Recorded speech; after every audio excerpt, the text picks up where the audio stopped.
All right, good stuff. Right then, everybody, welcome to this IRONMAN Wales preparation webinar in collaboration with Team Oxygenaddict. I'm Coach Rob Wilby. I'm joined by Coach Andy Heaps. We've been doing some work with IRONMAN UK events this summer, helping athletes feel a bit more prepared for their events and asking any questions athletes might have. So you might have seen us doing some face-to-face stuff on Instagram, asking people, answering people's questions there. We also host a weekly podcast called the Oxygenaddict Podcast. If you've not heard that and you like podcasts, then please go and check that out on your podcast, wherever you listen to podcasts. And it's also on YouTube as well, so get over there and check it out. We've got about 450 episodes going back 9 years. A lot of it is aimed at advice for age groupers. We've got tons of interviews with pros on there as well, with some of the best pros in the world, in fact, and a lot of stuff with age groupers just like you. So hopefully there's stuff there to cover all the bases. So tonight we're going to be covering how we're going to advise you to taper for IRONMAN Wales to get you to race day feeling fresh as well as feeling fit. And we're going to cover some specifics of the IRONMAN Wales course for those of you who are first timers and either haven't raced it before, haven't had a chance to go to Tenby yet. We'll give you a little bit of a flavour for what to expect there. Just a heads up on that. Obviously, we're coaches, not employed by IRONMAN. So a lot of the questions you might have related to how things might actually run on the day, we'll do our best to answer them if we know, but some of those questions are usually best aimed at IRONMAN when you actually get there. So a lot of the course specific stuff and training specific stuff, we're happy to answer. Some of the things around special needs bags, for example, is often a common question. We're not going to answer those just because it often changes with race organisers from race to race. So they're best directed directly at IRONMAN when you get there. Have you got anything to add to that at this point, Andy? No, I don't think so. Should we dive in?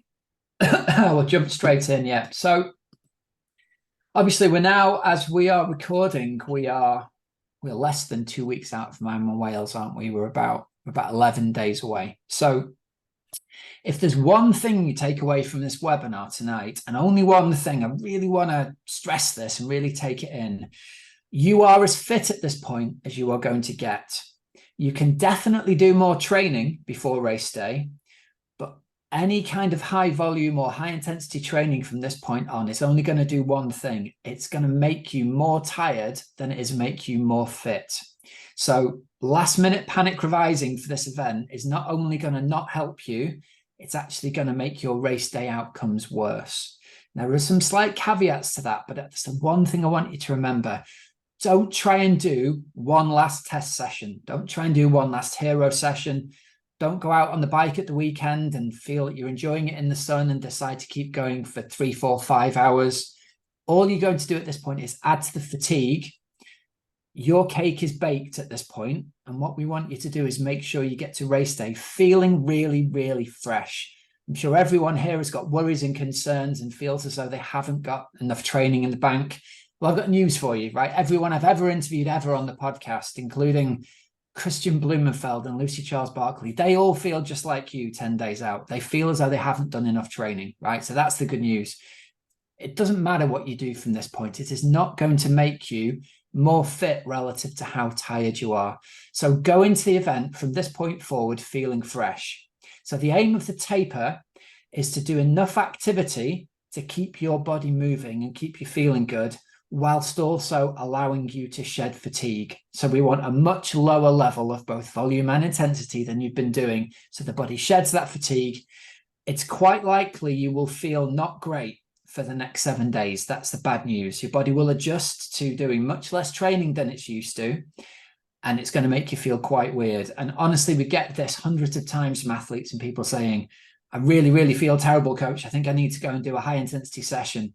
You really don't. It's going to take about 5 or 6 days. By about Wednesday of next week, you'll start to come round. Thursday, Friday, Saturday, you will feel magic. So if you feel not great over the next week, that's totally normal. No, you're not getting sick. No, you're not losing all the fitness you've built. You're just going to shed that fatigue and your body's going to feel a little bit funky along the way, right? So write that down on a Post-it now. Coach Rob says, I'll feel bad. That's okay. And then throw that post it away next Wednesday. You're going to be great. Okay. But please, please, please don't go out and do last big training sessions between now and then, because all it's going to do is put you in even more of a fatigue hole. You guys have trained loads, you've accumulated loads of fatigue, and the fitness happens when you recover from the work that you've done. So have faith in what you've done so far. Make sure you go into race day feeling fresh. Okay. It's much better to be a little bit undercooked and fresh than a little bit overcooked and really tired on race day. Believe you me, I've raced both ways. It's awful racing, feeling really fit, but really, really tired. You just can't get anything out. Okay. So I'm going to get up on the screen. I'm going to share with you one of our training plans. This is the last 2 weeks of our training plan. You see that all right on the screen, Andy? Does that come up okay? Yeah, looks good. All right, brilliant. So what you'll see here, we're obviously already on Tuesday, so we can adapt this a little bit. You'll see the start of this week, we've got 2 complete rest days, which most of you have probably not seen 2 back-to-back rest days in about 20 weeks. So we really want to get ahead of the fatigue. If you've been training these last couple of days, that's okay. Take tomorrow and Thursday off. Give yourself the chance to shed the fatigue that you've got.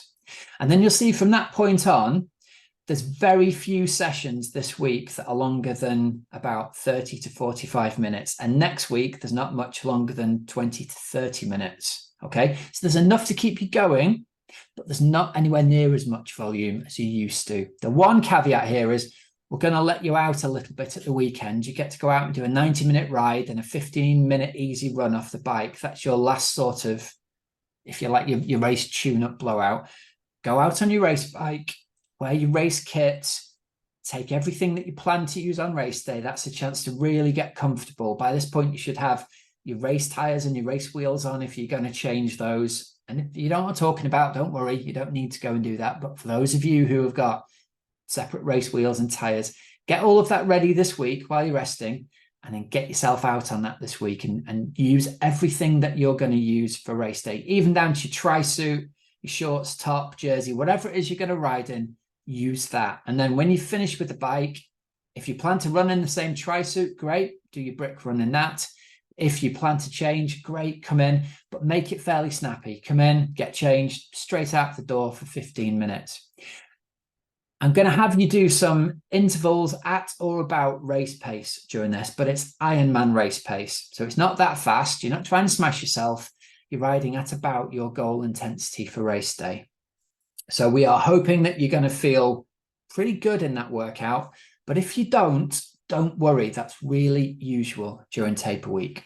So here you can see we've got about 45-minute swim and a 30-minute run on Wednesday, about a 45-minute run, your last sort of long run on Thursday, about a 30-minute run on Friday, short run on Saturday, and then that what for you is going to be relatively short relative to what you've done before, short brick at that point.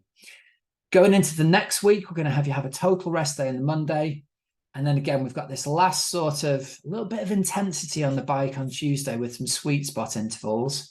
And then 20 to 30 minutes for a couple of days, a total rest day on Friday, and then a really short run on Saturday. It's really great to do that on Saturday morning at the venue. Just make it 20 minutes long, a couple of faster pickup strides in there as well, if you like, but get a chance to have a little run around Tenby. Once you've been and racked your bike, just get your running shoes on and go out and do 20 minutes there.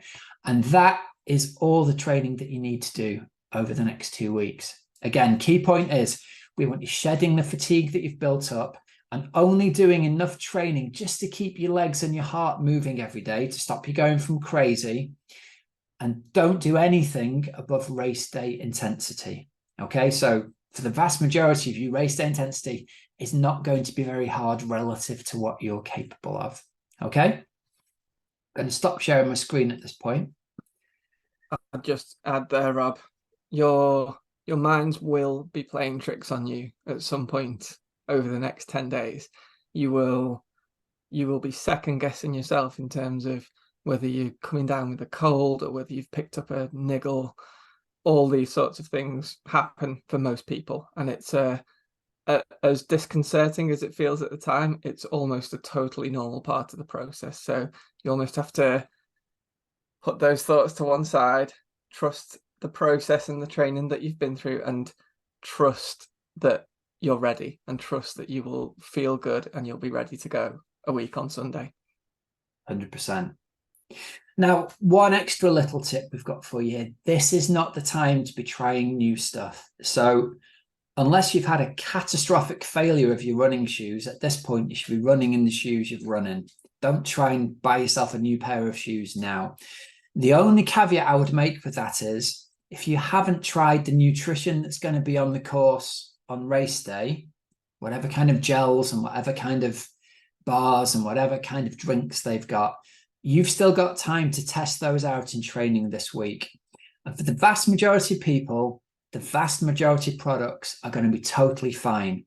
What we're looking for here is, if your tummy doesn't like one of those certain things that is out there on the course. So say you've not tried a specific kind of gel before, it's a really good chance to take one out on a run with you and have it on the run now and see how your tummy reacts to it if you've not tried it before. If you know the kind of things you've trained with work for you, absolutely fine to stick with those. But it's a real good backup plan to know whether or not what is on the course works for you. I've got an experience myself of having dropped my race nutrition one year, having never tried the brand of bar that was available on the course, being really desperate and having one and it really not agreeing with me and just having a really bad tummy for about 2 hours on the bike. If I'd have tried it in training, and all it would have cost would have been a couple of quid to try one of these bars, I would have instantly known it didn't suit me. So there is time to do a little bit of a trial with stuff like that. But the caveat again goes here. When you get down to Wales and you go to the expo, there's going to be tons of stuff available. Don't be tempted to buy something the day before the race and try it on race day. Don't be tempted by any drinks or potions or magical things that they promise you. We've all been there and made these mistakes. I've had athletes who've been to the Marathon Expo the day before and bought a load of beetroot juice shots the year that they were in the craze and had those. And then lo and behold, people have a bad tummy the next day on race day. So just do what you know you've done and what works for you. Okay. That's all the simple stuff there. Right. So before we go into the Q&A, have a think about the things we've said so far and think if you've got any questions, and you can just drop a note into the meeting chat if you have. That's totally fine. And then we'll talk a little bit now about the specifics of the IRONMAN Wales course. So there's obviously 3 parts to this: the swim, the bike and the run, and we'll go through them all one by one and talk about the specifics of each one. Firstly, if you've not been to Tenby on race day, you're in for an unbelievable experience. I think the swim is possibly the most impressive experience of any of the Ironmans anywhere around the world. The fact the cliffs overlook the race venue, the national anthem gets sung, you've got all the steps, it feels like an amphitheatre. It is a breathtaking experience. But with that comes a few challenges as well. So when you're getting into the water, but before we even talk about that, it's a kilometre from the water to transition 1. And you'll have the opportunity to put an extra pair of shoes into a bag that you can pick up partway up the stairs or partway up the ramp thing that goes up the cliffs. Do that. Have a second pair of shoes there. Lots of people decide that it's not worth it and they're not going to bother. It absolutely is worth it. It's a mile over hard concrete and cobbles to get to transition. You don't need to be doing that, or a kilometre over that distance. Have that spare pair of shoes just to save your feet. And from all the athletes we've coached who've raced there, the consensus is always the best way to do this is to strip your wetsuit off down to the waist as you're coming up the steps, put your shoes on, and then leave the wetsuit around your waist as you go to transition. Don't try and take it off as you go up the stairs. You're going to get in each other's way. Just leave it around your waist, run with it around your legs. It's only going to be 4, 5, 6 minutes worth of running, okay? That's the most effective way to get yourself to T1. When you get there, strip the wetsuit legs down and off. After you've taken the pair of shoes off, obviously, don't try and get your wetsuit off over your shoes. And then you're away. Save those feet, though, because you're going to need feet later on for the marathon that are not sore from having run the best part of a kilometre over the concrete. Okay. Now, to go back to the start of the swim, because of the adrenaline, the music, the singing, you're probably going to be very excited and amped up and full of adrenaline. And that means you're not going to feel any pain. It means you're not going to be a very good judge of pace. So aim to swim really, really easy as you set off from the beach. That's the best advice that we can give to you. The forecast is looking pretty good at the moment. I was checking out the surf forecast for the Tenby area earlier, and it's looking at the moment like you're going to, fingers crossed, get a pretty decent day for it. But anyone who's seen those videos of Ironman Cork at the weekend will know that breaking surf into the area you're going to go into the water can cause challenges and problems for people if it's there. So the best way to get through that is not the way that your brain is going to tell you. As that breaking water comes towards you, what we need you to do is to take a deep breath and dive underneath the water and come up the other side of it. You'll see, if you look at those videos, lots of people kind of jumping up into the air with their arms up, and the white water hits them and brings them back again. So it is really relatively simple to go under one line of white water with a deep breath and dive underneath, and you'll come up on the other side. And as you start swimming, you'll be through that breaking surf if there is any.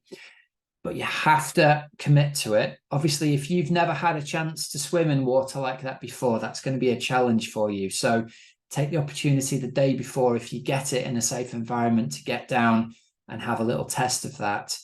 But regardless of what the sea state is, see if you can get down to the beach the day before the race. Stand where the race start is going to be. Have a look, visualize where the buoys are. Work out where you're going to swim to. I think you swim back around, and you can back around the rock and out of the water and back into the water again. So the second half of the loop is relatively simple around the rock. It's working out what you're going to sight on behind the buoy. So that's our second tip, really, is when there's lots of hats in the water, and buoys are often similar or the same colour to the hats, you might find you can't see the buoys very clearly from the water, especially if there's chop in the water. So if you've looked already and you can see that there's something behind the buoy, like there might be a cliff or a house or, you know, something you can sight on that's right up in the air, that's a really good way that you can know you're swimming roughly in the right direction until you know you get to the point where the buoy is. Is there anything you want to add on swimming there, Andy? Probably just a comment on how it should feel, because we all know how it feels when we go and do our training swims, but race day is always a bit different, and everyone kind of has their own gauge of that. Like for me personally, I know if I can't swim bilaterally, then I'm going too hard for an Ironman swim. I know if I can just about comfortably swim bilaterally, then I'm pretty much on pace. We're not going to be checking our watches in the swim. We're not going to be looking at pace. So we need to find some sort of gauge, whether it's perceived effort or, like I was saying, bilateral breathing, to be that measure and that barometer of, am I controlling my effort enough? And when you've got so much going on around you, the adrenaline, the people, potentially the sea conditions to contend with, it's a lot to manage, and it's a lot to try and take in. So have that one thing in your mind, whatever it is, that allows you to measure and gauge your effort level. Yeah, that's a really good point. And to bring it back even further, if you feel at any point in the swim that you're working hard, that you have to breathe every stroke, that you're really gasping for air and it feels like a hard effort, that's a really good sign that you just need to relax and back things off a bit. It's not a bad measure of effort. Andy said bilaterally, but for those of you who can't breathe bilaterally and just breathe on one side, it's not a bad gauge of effort to breathe every other stroke on the same side. And if you can do that comfortably, I think that's a good measure of the kind of effort you can keep up over Ironman. If you have to breathe every stroke, I think probably that's a cue that you're going a little bit too hard, then you need to back things off a bit. So again, if you're not sure, unless you're really up against fighting the cutoff, then just relax as much as you can. Much rather people spend an extra couple of minutes in the water at the start of the day and being relaxed than go completely hard and blow their doors off, and that'll come back to you in the back half of the marathon for sure. Okay, onto the bike then. I'm sure you've done plenty of nosing on the internet about the bike course if you haven't had a chance to be there and see it before. We've got what's essentially a 3-loop bike course, haven't we? We've got a loop out to the west, and then we've got 2 loops out to the east of Tenby. All of them are hilly. There's lots of short, sharp hills there that are going to demand some bike power out of you in order to get up them. So the overriding thought that we want you to have on the bike is ease up as much as you can to still ride within yourself, especially during that first lap on the bike. Now, there's some hills that's going to be really hard to get up for some of you without making what will feel like a max effort. And if that's the case, that's what you've got to do to get up the hill. But when you get into the steeper hills, our tip is going to be to change into an easier gear than you think you need to be in and ride within yourself on the hills. And often how it feels at the start of the hill isn't how it feels 3/4 of the way up a hill. So ride within yourself, ride as controlled as you can, and ride with the second half of the course in mind. Bearing in mind what Andy said just before, which is the adrenaline is going to mean that you don't feel how the effort actually is. So if you know your power numbers and you're riding with a power meter is completely objective and doesn't get excited because there's a big crowd at the side of the road. And if you look down and you see massive power numbers, it's a good tip that you need to back the power off on that. Okay. So it is a hilly course. It's the kind of hills where you're not going to get the time back on the downhills not that you lose on the uphills, but you know where I'm coming from. There are some courses that are hilly and quick. Wales is not one of those. There's lots of bends and high hedges and things on downhills. So you are going to be out on the bike for longer than you perhaps expect to be. So just accept that and embrace it. That's how that's going to be. And enjoy the crowds going up Saunders Foot Hill. That again is one of the most amazing sights in Ironman, I think, which is fantastic. Go on, Andy. Sorry. Say, Rob, a lot of you will probably feel magical for the first 90 minutes, 2 hours, something along those lines, because you've got the excitement and the adrenaline of the day. Like Rob said, if you're riding to power and you look down and you see a number that's 20 watts higher than you expect to see, but you feel great, I can guarantee you haven't magically gained 20 watts. And that's going to come back to bite you if you don't look at that number objectively. That is exactly the purpose of a power meter in those sorts of scenarios. It's to check you, and it's to allow you to bring the effort back to what is essentially sustainable and correct for you. Yeah. A real good rule of thumb here is that nobody ever said, I had a much faster bike leg than I was expecting, and then a really, really good marathon. The phrase you're always going to hear is, I had a much faster bike leg than I was expecting, and then the marathon was awful. So you're not magically going to get fitter on race day. There's no magic click of the fingers that means you're going to get much faster than you expect to be. So ride within yourself. And if you've got extra energy to spend, the back half of the marathon is a really good place to put it.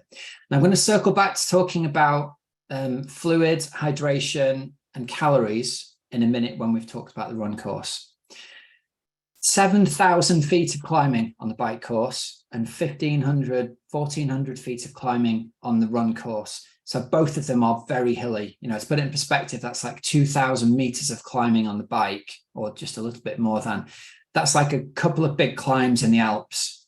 But instead of two great big climbs, you've got lots and lots of up and downs. So if you approach it that way, it gives you a kind of frame of reference for what you're trying to do. 4 laps on the run. Each one of these laps is going to have what's going to feel like 3 hills on it and a flat section around the town. So the flat section around the town is fantastically well supported. It's a beautiful town if you've not been there. It feels almost like something from Harry Potter in places. Really tiny cobbled streets, tight corners, lots of crowds, which is brilliant. But tight corners and cobbled streets in places are not great underfoot if you're not expecting it. So bear that in mind. As you come out of Tenby and you head off up the hill, you're up the hill and back down, turn on yourself, back up another hill and back down, turn around yourself, back up another hill and back down before you come into Tenby. So that hill's kind of got 3 parts to it. The danger to you is actually on the downhill rather than the uphill. Most people are really good at managing their effort going uphill, but then they try and maybe make up the time they feel they've lost on the downhill by pushing themselves into run fast. If you do that, if you run faster downhill than you're used to in training, or perhaps you've not had a chance to do much hilly running in training, that's going to really affect your quads for later on in the marathon. So try and stay as relaxed as you can on both the downhills and the uphills. Certainly the first big uphill and downhill will feel quite steep in places. So just bear that in mind. Okay. We're big advocates with athletes we coach of taking walk breaks, and we get all our athletes to train with those on the long runs. If you haven't done that in training, that's okay. I'd still encourage you to take a walk break as you go through each aid station, because ultimately Ironman is an energy limited event, not a fitness limited event. And what we mean by that is you have to keep topping up your carbohydrate stores all the way through the day. Even if you're what's called, in inverted commas, a fat adapted athlete, you have got the ability to absorb carbohydrate as you exercise. And that's going to be essential for your success during the marathon. Okay. So walking through those aid stations is going to mean a couple of things. You're definitely going to stay hydrated. You're probably not going to spill as much on your hands and your running shoes as you might do if you try and run as you're going. And if you've never experienced this, getting sticky Coke or sticky electrolyte drink on your hands and feet is a bit annoying for a few minutes and then really annoying for the next 4 hours. And if you don't have to get wet feet, try not to get wet feet. You're much better off having, if it's not raining, having dry feet and dry trainers and dry socks. So walk through the aid station. I'd advise you to walk for, 10 or 15 seconds before the aid station to help your heart rate come down. Eat, drink, keep walking for the rest of that minute, and then off you go again. And that'll have the marathon broken down for you for, let's say you're going to do a 4-hour marathon on this course. That's 24 chunks of 10 minutes, which is actually a much more manageable number for your brain to get its head around than, oh my God, it's another 14 miles or whatever. If all you've got to do is run for another 9 minutes or another, however far it is to the next aid station, that will make the run feel much, much more manageable. And walking early is and planned is a much better policy than walking late and continuously because you have to. So a little bit of change of gait early doors can save your legs a bit, bring the core temperature down, bring your heart rate down a bit, helps you feel in control, and off you go. We tend to find with athletes who are forced to walk, at that stage, it's a mental game, right? It's the David Goggins, how hard are you mentally thing. If you've cracked mentally and you have to walk, at that point, it's pretty miserable and you're in a negative spiral. Whereas if you're still exercising a plan that you've got, I will walk every 1 minute for every 10 minutes. That's really positive and reassuring for you at the 32K point that actually you're still holding together your race plan. And that can really feed into a positive last 10K for you. Anything you want to add on the run, Andy? I'm just going to say, don't be tempted in the early stages of the run when you're feeling glad to be off the bike and relatively fresh to take those walk breaks and do like 10 seconds. So you run up to the aid station, you plow as much as you can get into your mouth. And then once you finish picking stuff up, you start running again while you're still chewing. It needs to be a very purposeful walkthrough, controlled, calm, no rushing involved, and it'll go against everything that you're feeling, because you'll see people running past you and you'll see people just grabbing stuff frantically and on the go again, and the temptation will be to do the same, especially in the early stages. But don't, because obviously like the fueling aspect of this is really important, but the kind of the micro recovery that walk break will give you will pay you back tenfold in the last 10 or 15K of that marathon. That's why we get our athletes to do this so much in training and on race day, is to kind of prolong how long you feel strong for. And those little micro recoveries throughout a long run, whether it's race day or in training, are magical. So trust us on that. Yeah. Okay, so we're gonna talk about possibly one of the most important things of race day here, and it's probably more important than the kind of race wheels you've got or the kind of running shoes you've got, is your approach to taking calories, fluid, and electrolytes on race day. This is going to be absolutely key to you. And again, if you only take one thing away from the webinar, it's managing your calorie intake is going to be as important as managing your effort on race day. So really rough rule of thumb for people, you're looking to be consuming about 1 gram of carbohydrate per kilo of body weight per hour. And that's on the bike and on the run. So a 60 kilo person, 60 grams of carbs, 80 kilo person, 80 grams of carbs. that's about the top limit. If you're heavier than 80 kilos, would probably limit you to about 80 grams of carbs. Now, most of you will know this already, and if you've got your nutrition plans sorted, absolutely fine. But if you haven't got a piece of paper already with a pencil and have written down what you plan to take at what time on the bike, I'd really encourage you to do that, because if you've got a plan, you can stick to it and execute it, or you can even pivot and change it if you need to. But don't just randomly try and take things in as you go along on the bike. So let's take our 60-kilo athlete. They're going to be out on the bike for 7 hours. That means they're going to need 7 lots of 60 grams of carbohydrate. So roughly speaking, 60 grams of carbohydrate is, it's going to be 3 gels, or it's going to be 1 bar, or it's going to be 2 sets of those like precision hydration 30-gram chew things. So it's quite a lot of energy. So you need to sit down and work out how much you can comfortably carry, if that's enough to get you through the bike leg, and if not, what you're going to take from which aid stations so that you know you get those calories in.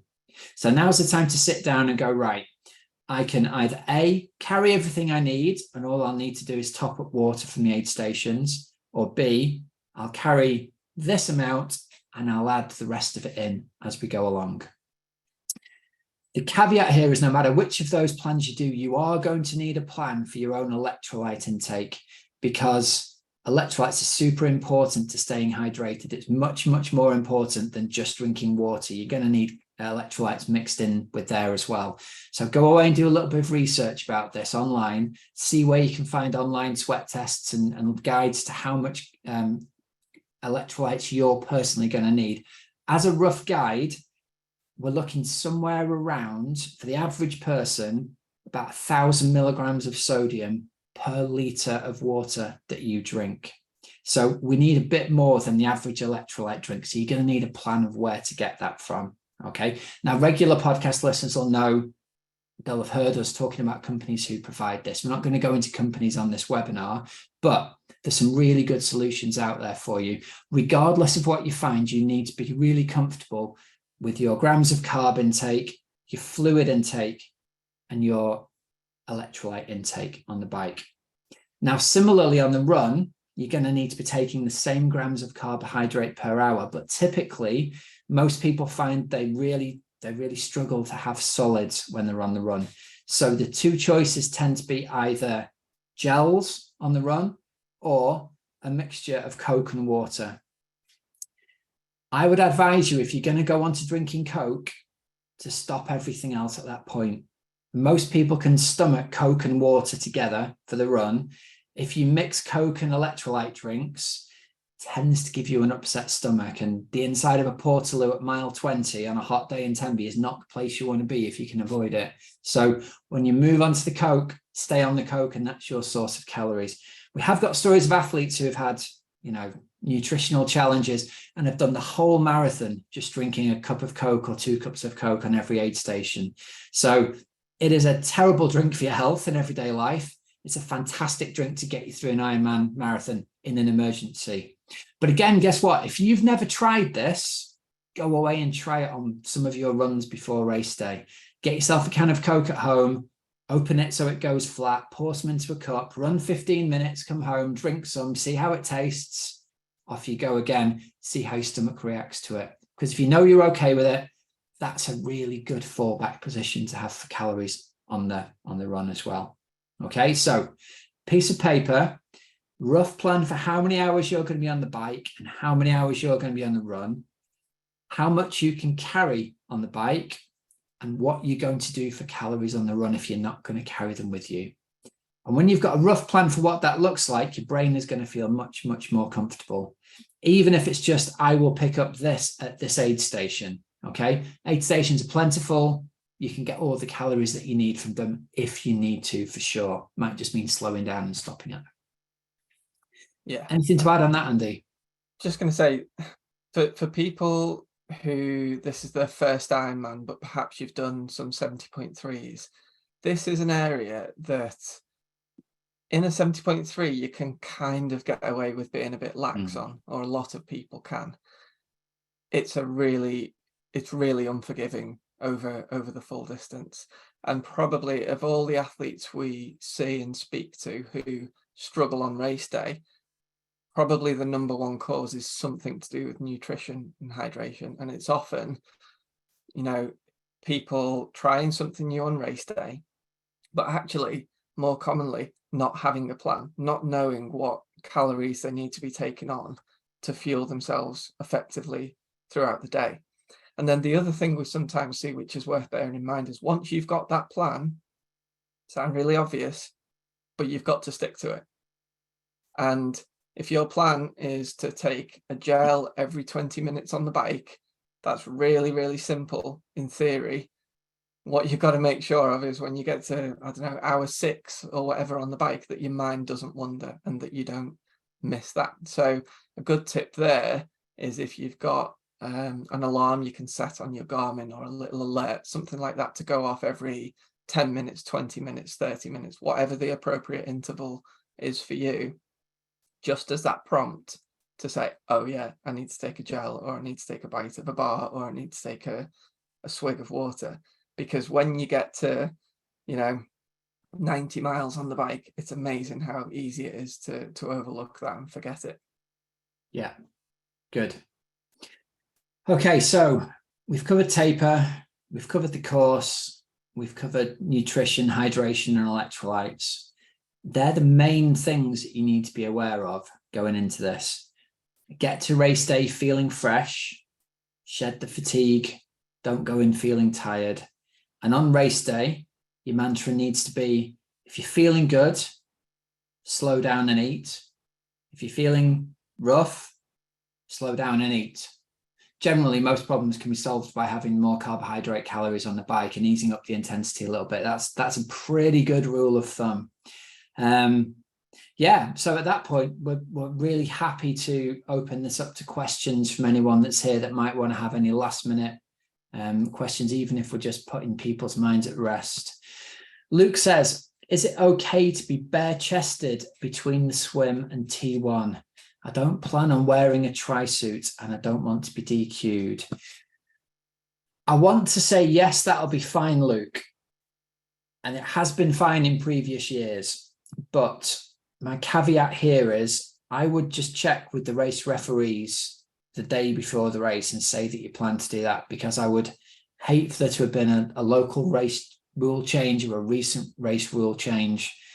Check into that for sure. Have you heard anything about that recently, Andy? I think there's a no nudity in transition rule as a general, but I think the bare-chested thing is kind of accepted in the run. I would just check, that's all. Yeah, I mean, it's a fairly common thing to strip down to the waist between water and T1. Obviously, what's not so common is there being a kilometre between the water and T1. So, yeah, I'm with you. It's probably fine, but for the sake of picking out a race referee the day before, it's worth a conversation. It's a really good question, that, Luke, actually. Yeah. Right, Ray has popped her hand up. Ray, you get top marks for excellent use of Zoom. You're not by any chance like a primary school teacher, are you? It looks like there's very ordered. Absolutely not. Thank you. I don't usually get complimented on my use of Zoom. So your Zoom etiquette, as it were. Thank you. I think maybe a silly question and maybe something you've answered, but just for my own reassurance, I'm planning to use SIS beta fuel. Yeah. Now, when I come into the feed station on the bike, obviously I'm only going to be carrying 2 bottles. So when those are gone and I come into the feed station, should I just take the water then and just pull over and put my own powder into the bottle and just on my way? Is that what people do? Yeah. What you'll usually find is there's for all the aid stations, there's usually sometimes an actual literal target. Chuck your bottle here. And there's always an area to discard your empty bottle as you go into the transition, as you go into the aid station. And again, an area after the tables to get rid of bottles as well. So in your case, I would physically pull over, get yourself off the road, get yourself a bottle, make sure you're not in anyone's way in the road, lid off, thinking you might even find a volunteer will help you to do that. But yeah, for sure. If you can convince them to do it for you, I would see if you can get one of the aid station volunteers to take the lid off and say, would you just put this in there for me? Yeah. Because I know from experience, beta fuel is like the equivalent of trying to mix somewhere between wallpaper paste and icing sugar. And if you get that on your fingers, that's going to be horribly annoying for the next however long. Yeah. Okay. Really, so your plan, how many of those are you going to carry with you? Well, I'm planning that the bike is going to take me between 7 and 8 hours. So I had planned to take 5 and then to top up with electrolyte gels. I think that is probably more than I'll need, but I just thought it would be better to have more than less. So go away and do the maths on that and just make sure that lines up. Work out how many grams of carbs are in a packet, how many hours you're going to be out there. That sounds really obvious, but sometimes we found when people have done that, they've gone, do you know, it's a really good job I did that because I thought the sachet had this much in and actually it had half as much or twice as much or whatever. The sachet is 80 grams. I'm 54 grams, kilograms. So I think that I think the maths is good, but I think probably I could get away with less, but I will go away and redo it. So yeah, thank you. Yeah, good. And something else you might be able to do is if you're going to have 80 grams of carbs in a bottle, that's probably an hour and a half's worth of energy. You could have one bottle with SIS in and one bottle just with water in and alternate between the two. So you don't always have to be drinking sugary water. Yeah. Okay. Yeah. And that's a tip for everyone, actually, is that it's good to have one bottle with just water, especially if it's hot. I mean, the chances of it being hot, who knows? It could be 4 degrees or 40, couldn't it? But if you've got a bottle that you can just squirt over you that's just got water in, that can make you nice and cool. Obviously, if you squirt beta fuel over yourself, that's going to be a pretty unpleasant. Yeah, I know. All right, listen, Ray, best of luck for race day. I hope it goes really well for you. Lovely. Thanks all. Good luck, everyone. Nice one. Craig, are you around? Yeah, there you are. Craig, do you want to come on and talk about calf socks? You might just need to unmute yourself there so we can have an actual chat face to face. There we go. So calf socks then. Hang on, you've muted yourself again. Let's try again. You see, this is the Zoom etiquette I was expecting, Craig. Ray set the bar pretty high. Now we've got mute and unmute. Let me hit this. There we go. You good? Go. No, we still can't hear you. Right, never mind. I'll give you my answer. I think you'll be fine if you have your calf guards on under your wetsuit. If you get the chance to try it before race day, I would try it before race day. I agree with you. I think trying to put your calf guards on either in T1 or T2 would be pretty challenging. And if you can get them underneath the wetsuit, happy days. It'll save a lot of faffing about. But always try it beforehand. Okay. My experience has actually been the really nice and snug feeling. And if you're the kind of person who struggles with calf cramps, I found it really helps with that, and you can feel quite sort of supported in them.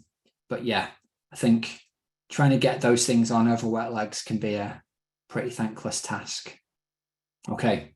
Sorry we didn't get to chat face to face, Craig. Let's see. Oh, Ewan, right. If you are available for a little chat, this is a really interesting conversation about variability index. Are you around and able to unmute yourself, Ewan? I can try. There we go. We're in. Fantastic. So go on. What's your question then? Well, my question is, the research I'm doing tells me I need a variability for races at 1.05 average power to normalized power. Yeah. I've cycled the course a couple of times down Tenby and in and around my local area, which is quite hilly as well. And I can't get anywhere near to that. I'm normally about 1.2 to 1.3. Yeah. My question is, do I need to really back off even more up the hills, to which point you alluded to earlier where you feel like you're going to fall off your bike sometimes if you go too easy? Or is it a case of I higher the variability range, or I just get up the hills as best I can without going too mad on the power and monitor more my flats and downhills power?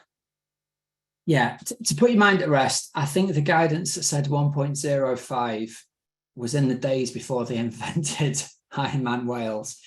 I don't know of anyone who's managed to ride this course under 1.15.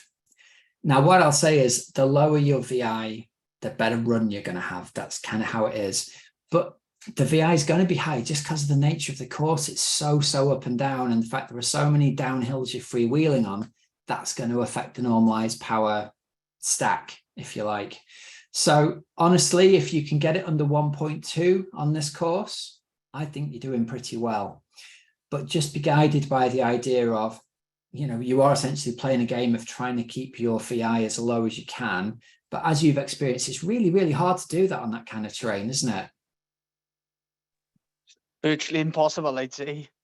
Yeah, I think it is actually impossible. And I think that guidance of 1.05 is for it's for an Austria, it's for a Roth, it's for Germany, it's for a very flat to rolling type course where you can keep your average and your normalized very close. I think on this kind of course, there's just no way that's going to happen. If you can be under 1.2, fantastic. But there are some of those hills you're just going to have to do what you have to get up without falling over sideways. Just let your sponsoring thought be, I'm trying to save as much energy as I can here for the run. I'm sure we've all seen videos of people having sprint offs against each other going up someone's foot, or pros trying to break each other on the hills. As long as you don't ride like that, then you're doing something okay. I can guarantee I won't be riding like that. Thank you, Matt. All right, mate, listen, we wish you all the best. I hope you have a fantastic race. The one thing that's probably worth adding to that for everyone in general is, hopefully most people have considered this already, but see what the easiest gears you can get on your bike are. So if you can fit a bigger cassette with a bigger granny gear, or you can fit a smaller chainring on the front, it's worth doing. It's worth doing because it'll just give you that extra few percent of power that you don't need to put out on the hills. And that, again, that's one of those things that will pay you back multiple times over later on in the day. So that's one of those things that you've been meaning to do but never quite got round to. Get it up to the top of your to-do list. Yeah. Similarly, getting your bike in for service with your local mechanic and making sure you can use all of the gears, because the worst possible thing is you can't get your derailleur onto your granniest granny gear because it won't go all the way across. Andy's laughing because he can remember the time we raced each other at Helvellyn, and I put firstly the wrong set of wheels on with a tiny cassette, and then also the gears weren't adjusted correctly. So it was a painful day out. Yeah. I've made all the mistakes for you, don't worry. Okay, Steve Sears has got a question here about guidance for the use of salt tablets. So we'll extend this a bit, Steve, to encompass all of electrolytes, really. Can you unmute yourself, Steve, and we can just have a chat and we can get a little bit of context. How are you this evening? I'm good, thanks. I joined a little late, so I missed you a bit on the taper, sadly. But yeah, salt tablets, bit of a game changer for me actually in the past year or so. I used to suffer from cramp occasionally in mountain bike rides and racing towards the back end of the race. But yeah, salt tablets seem to have cured that completely now, as well as being fitter through training as well. But I at the moment tend to take, just for ease of remembering, I tend to take a salt tablet, one of the salt chew tablets, at the same time as I take a gel. And at the moment, I'm taking gels every 45 minutes. Now, having listened to you today, I think I'm going to have to start upping that to at least 30 minutes, certainly for the gels to get in the right amount of carbs. But I just worry, never having taken salt tablets for any length of time, is there too many you can take? I mean, I'm taking about 7 or 8 on my training rides, and I'm just thinking, am I taking too many maybe, or should I take them every other gel?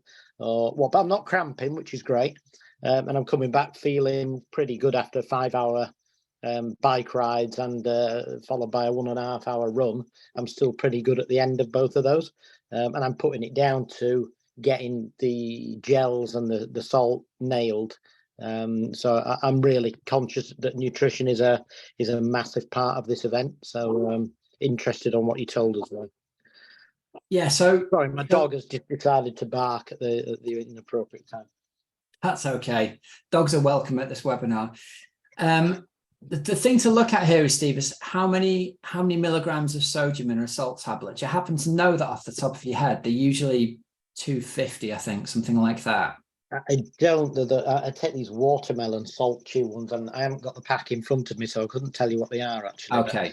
But, so listen, that's the place to start. Go and look at what you've been taking. Yeah.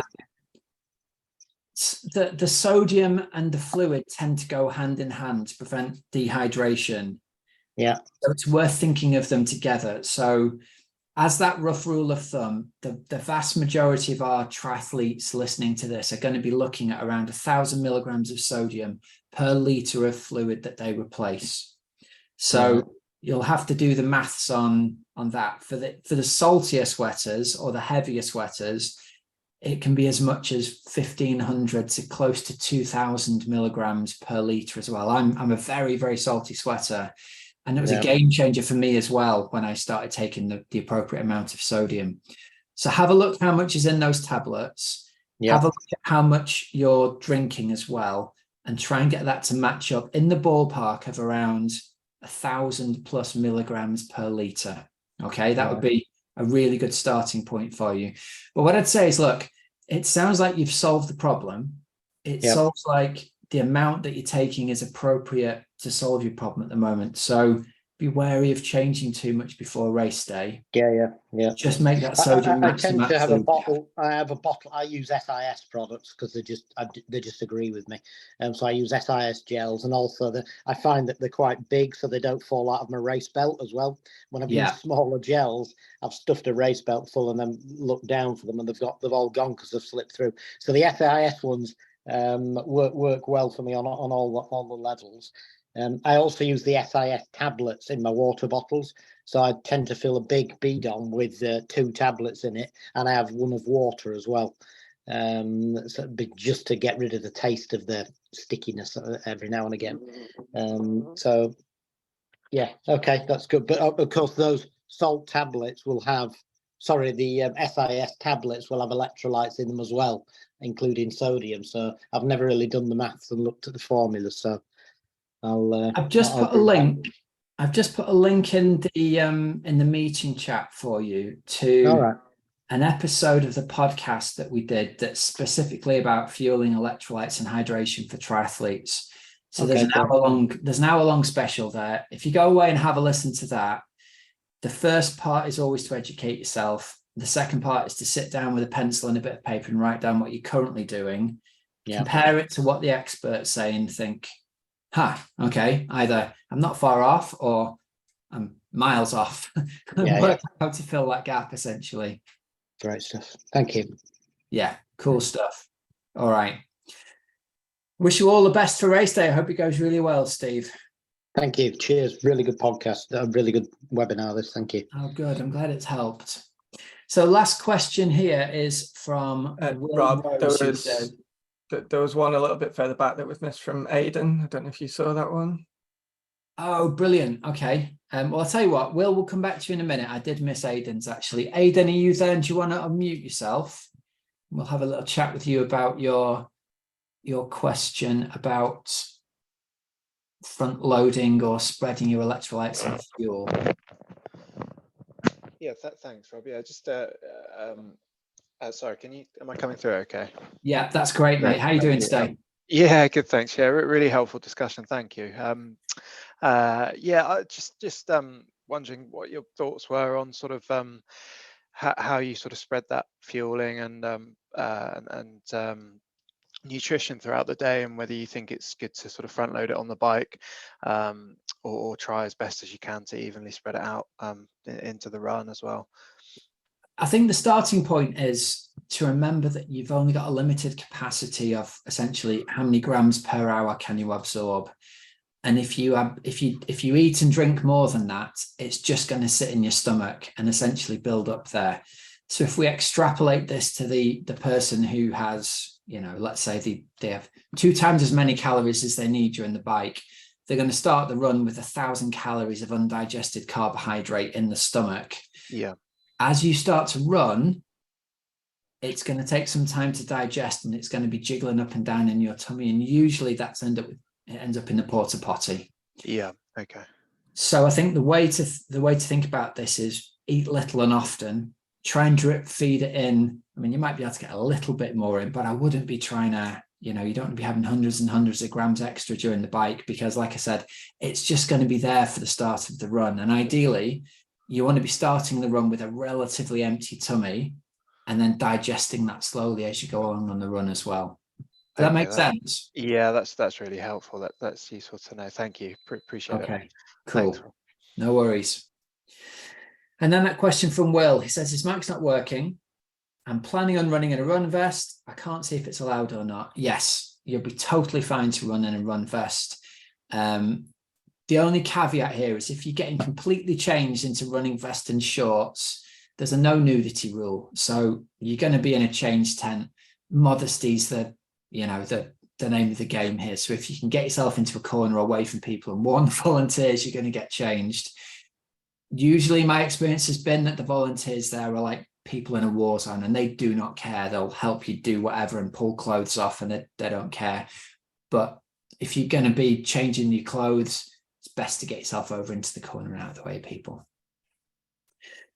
Right then, everyone, that's covered everyone's questions for the evening so far. Unless anything comes through in the next minute or so, I think all that remains for us to say is thank you very much for joining us. We really wish you all the best. I hope everything goes well over the taper period. Remember, you're trying to shed fatigue and you're as fit as you're going to be at this point. So no panic training. Use the extra time that you've got to make the plans for race day. So plans for power, heart rate, pace, electrolytes, fluid, and carbohydrate grams. If you've got a plan, you then need a really, really good reason to deviate from your plan. And because I forgot or because I feel good is not a really, really good reason, right? Get out there and execute the plan that you know you can do to the best of your abilities. The podcast we put out every week is called the Oxygenaddict Triathlon Podcast. We'd love you to become a listener if you're not doing so already. Like I said, we've got 450 episodes out there. We've got a great episode dropping tomorrow morning with a lady called Sarah McDonald, who's just podiumed the Outlaw race. So that's her first Ironman, and it might give you a little bit of inspiration for your last couple of weeks of training. And otherwise, look, I hope you enjoyed it. If you have, maybe drop us a like and a review on YouTube or the podcast listening platform of your choice. That always goes very much appreciated. And we hope to see you at the roadside. Anyone you see in one of these T-shirts, in one of these Team Oxygenaddict tops, give them a cheer and a clap. That'll be good karma, and everyone's in it all together. But listen, thanks very much for joining us. All your hard work's done. Enjoy the taper, get through the taper, and enjoy race day. Cheers, everyone. See ya. See ya.